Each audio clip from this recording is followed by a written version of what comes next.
तो चलिए आज एक कहानी सुनते हैं। ये कहानी है उस ताकत की जो छोटी छोटी लगातार चलने वाली आदतों में छिपी होती है।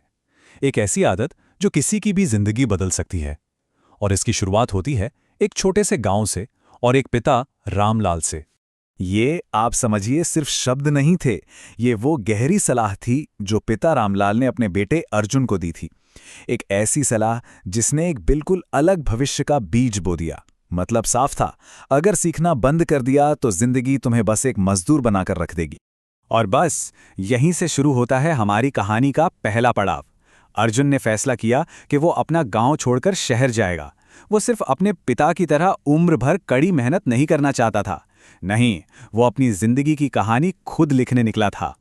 लेकिन शहर, अरे शहर की दुनिया तो बिल्कुल अलग थी।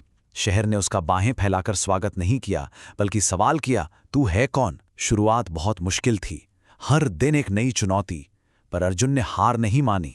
खुद को साबित करने की जिद में लगा रहा और आखिरकार उसे 8,000 रुपए महीने की एक नौकरी मिल ही गई। और यही कहानी में एक ऐसा मोड़ आता है जो सब कुछ बदलने वाला था। अर्जुन की मुलाकात होती है शर्मा जी से, जो उसे पैसे को देखने का एक बिल्कुल नया नजरिया देते हैं। पता है शर्मा जी ने क्या कमाल की बात समझाई? उन्होंने कहा, सैलरी तुम्हें पैसे देगी, लेकिन निवेश तुम्हें आजादी देगा। जब कोई पूरी जिंदगी सिर्फ सैलरी के भरोसे रहता है तो असल में उसके फैसले कोई और ले रहा होता है। लेकिन निवेश, वो तुम्हें अपनी जिंदगी के फैसले खुद करने की ताकत देता है। फिर शर्मा जी ने उसे बताया कि दौलत बनाने के लिए जो सबसे कीमती चीज चाहिए वो तो उसके पास पहले से ही है। और वो क्या थी? पैसा नहीं, जान पहचान नहीं, वो था समय। पैसा कम हो तो कमाया जा सकता है, पर अगर समय हाथ से निकल गया तो फिर कुछ नहीं हो सकता। और इसी समय की ताकत को समझाने के लिए शर्मा जी ने उसे एक कॉन्सेप्ट के बारे में बताया, जिसे दुनिया का सबसे शांत अजूबा कहते हैं, कंपाउंडिंग। ये एक ऐसी प्रक्रिया है जहां आपका पैसा ही आपके लिए और पैसा कमाना शुरू कर देता है, एक जादू की तरह जो धीरे धीरे चुपचाप अपना काम करता है। तो बस शर्मा जी की बात मानकर अर्जुन ने अपना सफर शुरू कर दिया। हर महीने सिर्फ 500 रुपए का निवेश।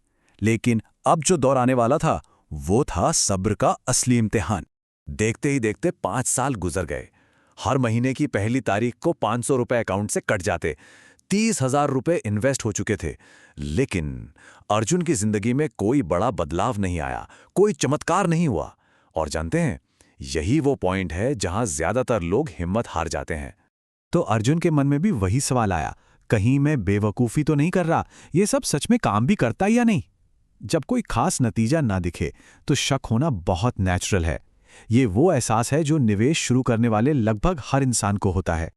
लेकिन तभी शर्मा जी ने उसे एक बहुत गहरी बात समझाई। उन्होंने कहा, देखो अर्जुन, तुम्हारा पैसा एक बीज जैसा है। असली काम तो जमीन के नीचे हो रहा है, जो अभी दिख नहीं रहा है। पेड़ को बड़ा होने में समय लगता है और इसके लिए धैर्य रखना ही पड़ता है।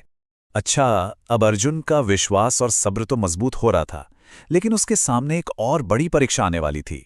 एक ऐसी परीक्षा जो कामयाब और नाकामयाब निवेशकों में फर्क करती है। और वो परीक्षा थी डर की। और हुआ ये कि अचानक शेयर बाजार धड़ाम से नीचे गिर गया। चारों तरफ बस हाहाकार। अर्जुन ने इतने सालों में जो भी पैसा धीरे धीरे जोड़ा था, उसकी वैल्यू तेजी से गिरने लगी। ऐसे में जब सब लोग डर के मारे अपना पैसा निकाल रहे थे, शर्मा जी ने उसे एक बिल्कुल ही अलग बात बताई। उन्होंने समझाया, बाजार का गिरना खतरा नहीं, मौका है। अरे समझदार लोग तो तभी खरीदते हैं जब चीजें सेल पर मिल रही हों।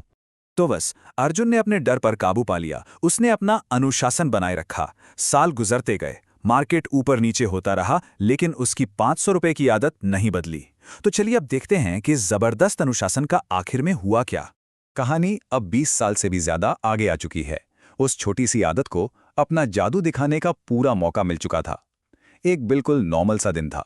अर्जुन ने यूं ही अपना इन्वेस्टमेंट ऐप खोला और स्क्रीन पर जो नंबर था, उससे देखकर तो उसकी आंखें फटी की फटी रह गईं। वो नंबर उसकी कल्पना से, उसके हर सपने से कहीं ज्यादा बड़ा था। उसके 500 रुपए हर महीने वाले छोटे से निवेश की वैल्यू अब 1 करोड़ रुपए से भी ज्यादा थी। अब ये कोई लॉटरी नहीं थी, ना ही कोई किस्मत का खेल।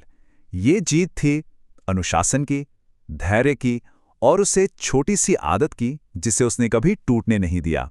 पर यह हुआ कैसे? यही इस कहानी का सबसे बड़ा सबक है। अर्जुन का तरीका ना हैरान करने वाला सिंपल था। बस 3 बातें थी।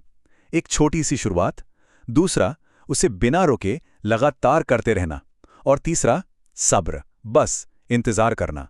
और यहीं अर्जुन की सोच में वो सबसे बड़ा बदलाव आया।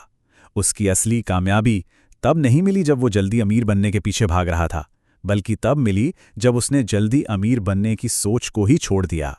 और यही बात हमें एसआईपी के बारे में एक नई चीज सिखाती है। एसआईपी यानी सिस्टमैटिक इन्वेस्टमेंट प्लान कोई स्कीम नहीं है, ये एक आदत है। एक ऐसी आदत जो अनुशासन को ऑटोमैटिक बना देती है। और याद रखिए, सही आदतें ही तो जिंदगी बदलती हैं। तो ये कहानी हमें एक बहुत जरूरी सवाल पर लाकर छोड़ देती है। जरा सोचिए, हमारी जो रोज की छोटी छोटी आदतें हैं, क्या वो हमारे भविष्य को बना रही हैं या फिर उसे बिगाड़ रही हैं? इसका जवाब हम सबके अपने अंदर ही है।